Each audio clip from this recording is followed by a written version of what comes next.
The vast emptiness of deep space shimmered as the U.S. Audacity dropped out of quantum space, its sleek hull reflecting distant starlight. Captain Sarah Chen stood at the bridge's forward viewport, her dark eyes fixed on the swirling nebula ahead. This far from Earth, every discovery was unprecedented, every moment pregnant with possibility. Quantum wake signatures detected, Captain. Lieutenant Rodriguez announced from his sensor station. Massive ones. Whatever made them, it's bigger than anything in our database. Chen nodded, her expression remaining neutral despite the flutter of excitement in her chest. After 6 months of deep space exploration, they might have finally found what they were looking for, proof of advanced alien civilization. The Audacity's adaptive sensors painted a picture of what lay ahead, a fleet of vessels emerging from the nebula's crimson clouds. Their ships were perfect geometric shapes, dodecahedrons that seemed to defy the chaotic nature of space itself. Each surface gleamed with an impossible mathematical precision that spoke of technology far beyond human understanding. "They're scanning us," Commander James Park reported from Tactical, his fingers dancing across holographic controls. "Their energy signatures are structured, like they're following some kind of mathematical pattern." The alien fleet's formation was equally precise, a perfect three-dimensional lattice that seemed more like a crystalline structure than a military formation. 12 ships, each position calculated to maintain exact distances from every other vessel.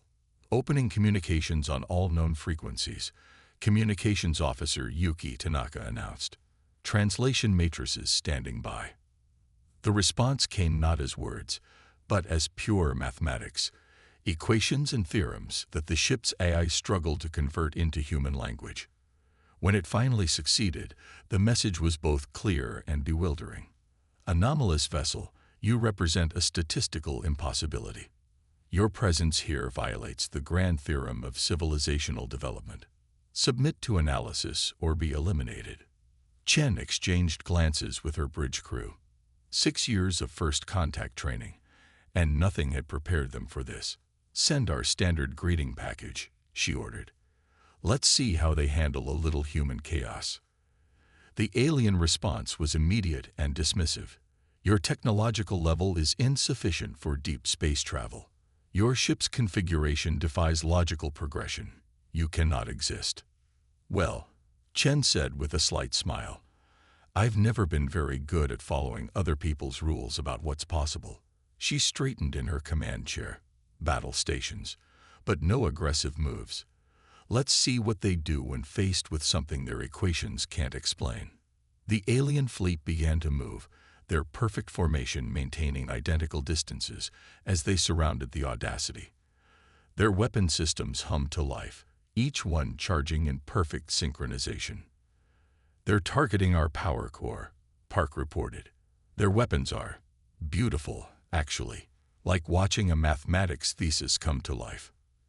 "Enable the Chaos Engine," Chen commanded.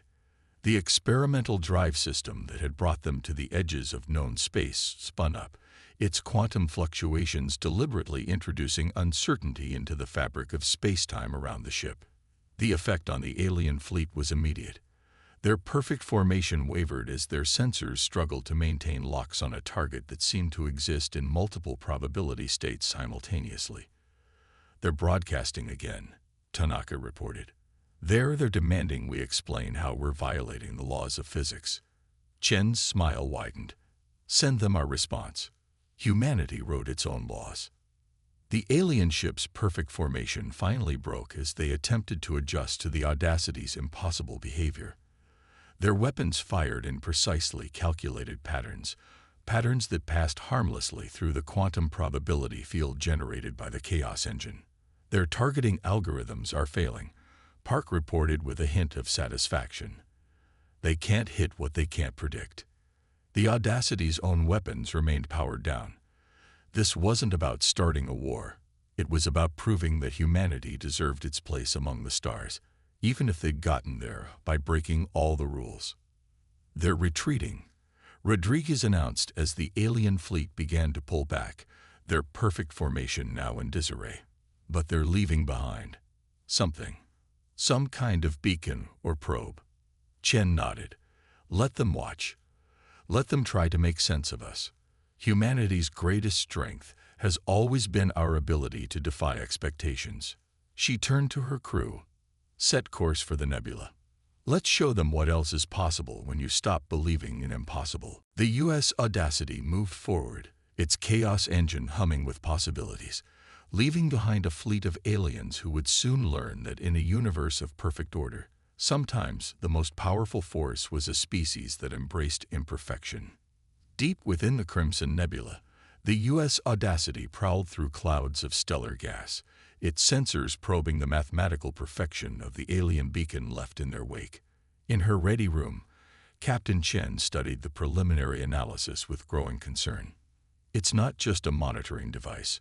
Dr. Ilara Santos, the ship's chief scientist, explained as she highlighted portions of the data stream. It's a quantum entanglement array. They're not just watching us. They're studying how we break their laws of physics. The door chimed, admitting Commander Park with fresh tactical projections. The Axiom Fleet, that's what they're calling themselves, is regrouping. Their movements suggest they're preparing for what they term cosmic error correction. Chen's lips tightened. They still think we're a mistake that needs to be erased. Their entire civilization appears to be built on mathematical certainty, Santos added. Our very existence threatens their understanding of reality. The beacon's transmissions contain millions of calculations trying to explain us away as some kind of quantum anomaly. The ship's AI, Araya, manifested as a constellation of light points in the room's holoprojector. Captain, I've completed my analysis of their combat algorithms. The Axiom's tactical responses are entirely deterministic. Given any specific input, they will always respond with the mathematically optimal solution. Then we'll give them inputs they've never seen before, Chen decided. Park, how's our weapons integration with the Chaos Engine coming along? Ready for testing. Engineering's calling it the probability cannon. Instead of firing normal energy beams, it creates localized zones of quantum uncertainty. Their perfect geometric shields won't know what to defend against. A shudder ran through the ship as proximity alerts blared. On the main display, space itself seemed to crystallize as an Axiom battle fleet emerged from quantum space. Not 12 ships this time, but 50. Their formation was a perfect hypercube, each vessel positioned with atomic precision. Battle stations, Chen ordered, striding onto the bridge. But maintain our current course. Let's see how they handle a prey that doesn't run. The Axiom's transmission came through with cold precision. Anomalous vessel, you have been calculated to be a threat to universal order. Your continued existence reduces cosmic efficiency by 0.23%. Prepare for rationalization. Send them our reply, Chen commanded. Come and calculate this. The Audacity's Chaos Engine spun up to full power just as the Axiom fleet launched their first attack. Energy beams lanced out in perfect geometric patterns, a deadly dance of mathematics designed to box in their target. But the human ship was already changing the rules of engagement. Probability cannon online, Park announced, targeting their formation's focal points. Fire. The weapon discharge, not with a beam or a blast, but with a ripple in reality itself. Where it struck, the Axiom ship's perfect formation began to waver as local spacetime became uncertain. Their shields, designed to deflect specific energy patterns, fluctuated wildly as they tried to defend against something that existed in multiple states simultaneously. Their formation is destabilizing, Rodriguez reported from sensors. They're trying to compensate, but their algorithms can't process the uncertainty fast enough. The Axiom fleet's response was to tighten their formation, strengthening their mathematical perfection. But this only made them more vulnerable to the Audacity's chaos-based attacks. Each shot from the probability cannon created cascading disruptions through their precisely calculated defensive grid. They're adapting, Park warned as the alien fleet began to split into smaller, more manageable formations, breaking down into prime number groups. Chen nodded. As expected. Araya, Deploy the logic trap.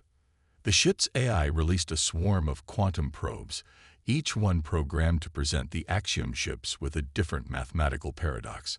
As the alien sensors detected and analyzed the probes, their combat computers began to struggle with calculations that had no definitive solution. "It's working," Santos reported excitedly. "Their processors are caught in recursive loops trying to solve unsolvable problems. They can't maintain their combat formations while simultaneously attempting to resolve the paradoxes." The perfect hypercube of the Axiom fleet dissolved into chaos as individual ships began executing conflicting defensive protocols. Some tried to maintain formation while others attempted to establish new patterns, creating a discord that their unified command structure wasn't designed to handle. "They're broadcasting again," Tanaka announced. "Multiple frequencies, conflicting messages. I think we're actually giving them an existential crisis." Chen watched as the mighty Axiom fleet, faced with problems their mathematical certainty couldn't solve, began to retreat in disarray. But she took no pleasure in their confusion. This wasn't about humiliation. It was about teaching them that there was more to existence than perfect equations. "Hold position," she ordered as the last alien ships disappeared into quantum space. "They'll be back. And next time, they'll bring their best minds to bear on the problem of us. That's when the real test begins." The Audacity hung in space, its chaos engine humming with possibilities, while around it, the Crimson Nebula swirled in patterns that defied mathematical prediction, much like the species that had chosen to make uncertainty their greatest weapon. Within the Axiom's grand computational nexus, first calculator Vin faced the impossible. Holographic displays surrounding their crystalline form showed thousands of simulations, each one attempting to model the human vessel's behavior. All had failed. "The anomaly defies rational analysis," Vin announced to the assembly of pure logic. "Their technology operates on principles that contradict established universal constants." The assembly chamber, a perfect sphere of living crystal, resonated with harmonics of distress. Throughout their 10,000-year history, the Axiom had never encountered a problem they couldn't solve through mathematics. Meanwhile, aboard the U.S. Audacity, Captain Chen was reviewing the ship's status with her senior staff. The prolonged exposure to quantum uncertainty was taking its toll on their systems. "The chaos engine is stable," Chief Engineer Marcus Wong reported, "but we're seeing microscopic fractures in the containment grid. We've got maybe 3 more major engagements before we risk a catastrophic failure." Dr. Santos pulled up a holographic model of space-time around the ship. "The good news is that our strategy is working. Each encounter with the Axiom fleet creates more quantum uncertainty in this sector. Their perfect mathematical models are becoming increasingly unreliable." "They're coming back," Araya announced suddenly. The AI's luminous form pulsed with rapid calculations. Multiple quantum space ruptures detected. "Their formation. Captain, you need to see this." The main view screen activated, showing space literally crystallizing as the largest Axiom fleet yet emerged. But this time, their ships weren't in a rigid geometric pattern. They were constantly shifting, their formation flowing like liquid mathematics. "They've adapted," Park breathed, both impressed and concerned. "They're using dynamic positioning algorithms, trying to match our unpredictability with controlled chaos of their own." The Axiom's transmission came through, but this time it wasn't pure mathematics. It was a voice, resonant with harmonic overtones. "We are first calculator Vin. You have forced us to evolve beyond pure logic. The experience has been unprecedented." Chen straightened in her chair. "This is Captain Sarah Chen of the U.S. Audacity, ready to talk instead of calculate." "Negative. You represent a threat to mathematical purity. But we will adapt. We will learn.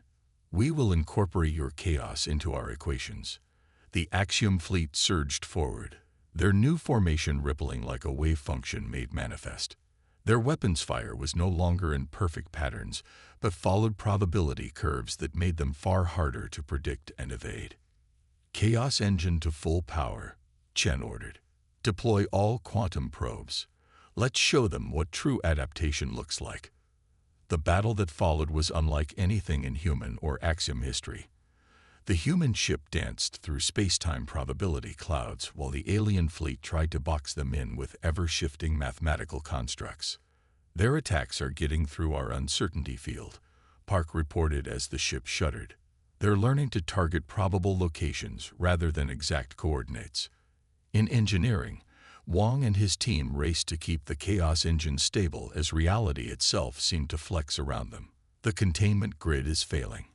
We need to reduce power or risk a quantum cascade. But Chen had seen something in the Axiom's new tactics, a glimmer of something beyond pure logic. Araya analyzed their attack patterns. Are they still following mathematical principles? The A's response was immediate. Negative, Captain. They're improvising. Their responses show elements of genuine creativity. They're beginning to think like us. That's their weakness, Chen realized. They're caught between two modes of thought. Push them further. Increase power to the probability cannon. Target their command ship. Captain, Wang's voice was strained. If we push the Chaos engine any harder, we risk. Sometimes you have to break something to make it stronger. Chen cut him off. Execute. The probability cannon fired, its beam fragmenting into 1,000 quantum possibilities. The Axiom command ship shields, caught between mathematical precision and adaptive chaos, couldn't compensate. Reality itself seemed to shatter around it. First Calculator Vin watched in fascination as their perfect systems began to fail. But instead of the expected destruction, something else happened. The quantum uncertainty created by the human weapon interacted with their crystalline technology in unexpected ways. New patterns emerged, patterns that followed neither pure logic nor pure chaos, but something in between. The entire Axiom fleet froze in space as their networked consciousness grappled with this new understanding.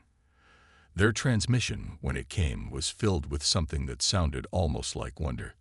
We see now. The flaw in our logic was in believing that perfection meant the absence of chaos. You have shown us that true perfection lies in the balance between order and uncertainty. The Audacity hung in space, its Chaos engine whining in protest, as the Axiom fleet began to withdraw. But this time, it wasn't in retreat. They were pulling back to process what they had learned and what they had become. Chen watched them go, understanding that this battle had changed both sides forever. Sometimes, she mused, the most powerful weapon isn't the ability to destroy your enemy, but the ability to make them question their own assumptions. As emergency teams rushed to stabilize the Chaos engine, she knew that this wasn't the end. The Axiom would return, not as enemies, but as something far more interesting, a species learning to embrace the beauty of imperfection. The repair crews worked tirelessly in the engineering section of the U.S. Audacity, their tools creating a symphony of determination against the damaged containment grid. Through the quantum-reinforced viewport, Captain Chen watched the nebula's gases shift and swirl, now containing traces of crystalline structures, aftereffects of their battle with the Axiom fleet. The Chaos engine is stabilizing, Wang reported, his face illuminated by the pulsing emergency lights. But these repairs are temporary at best. We've fundamentally altered the quantum structure of local space-time. Dr. Santos stood at a nearby console, her eyes wide with excitement as she studied the readings. It's more than that, Captain. The interaction between our quantum uncertainty field and their crystalline technology has created something entirely new. Look at these patterns. The holographic display showed an intricate dance of order and chaos, mathematical precision gradually giving birth to unpredictable but beautiful variations. It was like watching evolution happen at the quantum level. They're coming back, Araya announced, but her tone was different now. The quantum signature. It's changed. They're not using their standard space-time penetration methods. The void ahead shimmered, not with the usual crystalline perfection of Axiom quantum space ruptures, but with something that looked almost organic. The alien fleet that emerged was transformed. Their ships still held geometric patterns at their core, but now they were surrounded by shifting fields of probability, like living mathematics. First calculator Vin's transmission came through clearer than ever. We request dialogue. Our equations are incomplete without your chaos. Chen exchanged glances with her bridge crew before responding. This is Captain Chen. We're willing to talk, but our weapons remain armed. Understood. We have learned that certainty limits understanding. We propose an exchange of knowledge. The Axiom fleet moved into a new formation, but instead of battle positions, they created what looked like a three-dimensional representation of a quantum computing matrix. Their ships pulsed with energy that somehow managed to be both precisely calculated and wildly unpredictable. They're sending us their base code, Araya reported with something like awe in her artificial voice. The fundamental mathematics they used to build their civilization. But it's been modified. They've incorporated quantum uncertainty principles into their core logic. Dr. Santos' hands flew over her console. Captain, they're not just showing us their technology. They're showing us how they think, how they've started to think differently because of us. This is unprecedented. Send them our artificial intelligence protocols. Chen decided after a moment's thought. Show them how we learn to blend human intuition with machine logic. As the two ships began their exchange, something remarkable happened. The space between them started to shimmer with new possibilities. The Axiom's crystalline technology, now infused with elements of chaos, interacted with the Audacity's quantum field in ways that neither side had predicted. The Chaos Engine is harmonizing with their systems, Wang reported in disbelief. The containment grid is actually healing itself, using principles from their crystalline technology. First calculator Vin's next transmission contained something that had never before been heard in an Axiom communication: emotion. We have existed for 10,000 years, believing we understood the universe's fundamental nature. You have shown us that understanding is not the same as wisdom. Sometimes the best discoveries come from being wrong. Chen responded. Humanity learned that lesson long ago. It's why we built uncertainty into our machines, why we embrace the chaos even as we try to understand it. The space around both fleets continued to transform as their technologies interacted, creating patterns that were neither purely mathematical nor purely random. It was like watching two different versions of reality learn to coexist. Their fleet is reconfiguring, Park announced, but there was no alarm in his voice now. They're attempting to match our quantum signature. I think they're trying to synchronize with us. Allow it, Chen ordered. Araya, help them establish a stable resonance. As the human and alien ships found their harmony, their combined energy fields began to affect the nebula itself. The cosmic gases swirled into new patterns, creating structures that seemed to bridge the gap between order and chaos. Captain, Dr. Santos called out, her voice filled with wonder. These readings, we're not just sharing technology. We're creating something entirely new, a way of understanding the universe that neither of our species could have achieved alone. First calculator Vin's final transmission of the day carried a note of what could only be described as hope. Perhaps this is the true equation we have sought for millennia. Not the domination of order over chaos, but the infinite possibilities that arise when both are allowed to dance together. As the Audacity's crew watched their sensors paint pictures of this new reality, Chen realized they had achieved something far greater than a military victory. They had helped an ancient civilization remember how to grow, how to change, how to embrace the beautiful uncertainty that made life worth living. The human ship and the Axiom fleet hung together in the transformed space, their technologies harmonizing in ways that would reshape both their civilizations. It was just the beginning of a partnership that would push the boundaries of what both species thought possible. 3 months after the first harmonization between human and Axiom technology, the U.S. Audacity floated in the heart of what was now called the Convergence Zone. The nebula had transformed into something unprecedented, a vast laboratory where the laws of physics themselves were being rewritten through the marriage of chaos and order. Captain Chen stood in the newly constructed quantum observatory, watching crystalline structures grow through probability clouds, each formation more beautiful and complex than the last. First, Calculator Vin's holographic form stood beside her, their crystalline structure now flowing with organic grace. "Our archives have been updated," Vin announced, their harmonic voice carrying new inflections. "For the first time in our history, we have had to add a new category: unknown variables. It is liberating." "That's humanity's favorite category," Chen smiled. "It's where all the best discoveries come from." The observatory's displays showed the joint fleet spread throughout the zone. Human ships with their chaos engines now stabilized by crystalline matrices. Axiom vessels whose perfect geometries now flowed with quantum uncertainty. But the most remarkable sight was at the zone's center, where both species engineers were constructing something unprecedented. "The probability matrix is exceeding all projected parameters," Dr. Santos reported as she entered, her eyes bright with excitement. "Even the random fluctuations are generating useful patterns. It's like the universe itself is learning to speak a new language." The massive structure they were building was neither purely human nor purely axiom in design. It was a quantum computer the size of a small moon, its crystalline core pulsing with chaos energy. It was designed to do what neither species could do alone: peer beyond the edge of known physics into the realm of pure possibility. "The latest simulation results are ready," Araya announced, her holographic form now intertwined with streams of axiom calculations. "We've confirmed the theoretical model. The matrix isn't just processing information, it's generating new laws of physics." Wang's voice came through the comm system, tinged with awe. "The chaos engine's readings are off the scale. It's like the more we embrace uncertainty, the more the universe reveals its deeper patterns."